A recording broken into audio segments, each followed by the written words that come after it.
competitive since I was a teenager. You know, right after diagnosis, I was so skinny as a child. I mean, I was an emaciated kid. You know, when I was first diagnosed, you know, it was so far back that blood meters weren't available. So, you know, your sugar checking was by urinalysis. You know, there was, you know, 2 insulins, regular and NPH, and they were, you know, moderate at best.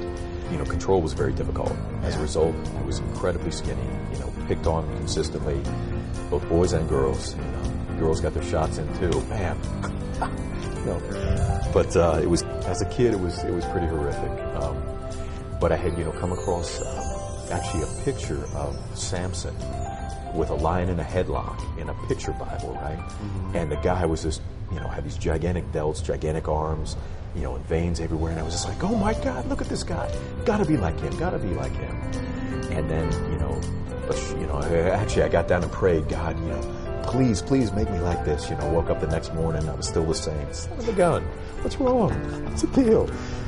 Well, not long after, I had found a magazine with a physique star, Casey Viator, out of the South, out of Louisiana, and he was just this behemoth of a guy, right? And before this time, I didn't know that there were actually athletes that were that big and that strong. And so, you know, when I saw it, I was just transfixed. And I threw together this makeshift gym in my backyard. Like, I trained literally to failure until I couldn't walk or I couldn't move, you know, and that I considered to be done. All right, you're finished. So, you know, kept at it until I finally joined a gym, a place called Rhodes Fitness Center off in Gulfport, and met a couple of powerlifters, right? I didn't know what they were. They took me under their wing, showed me what it was about, helped me train, and within a short period of time, was to this, you know, kid who was now competing in shows.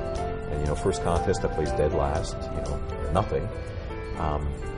But I thought about it and I said, you know, before I couldn't even move the bar, and now I'm at a strength show. So, you know, kept at it, and pretty soon, you know, I won one.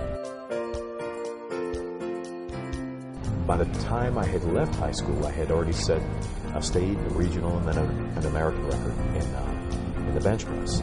You know, was now big guy, strong guy, and, you know, could lift up the rear end of a car, the whole thing. And it was the complete, you know, opposite of what I had been as a kid.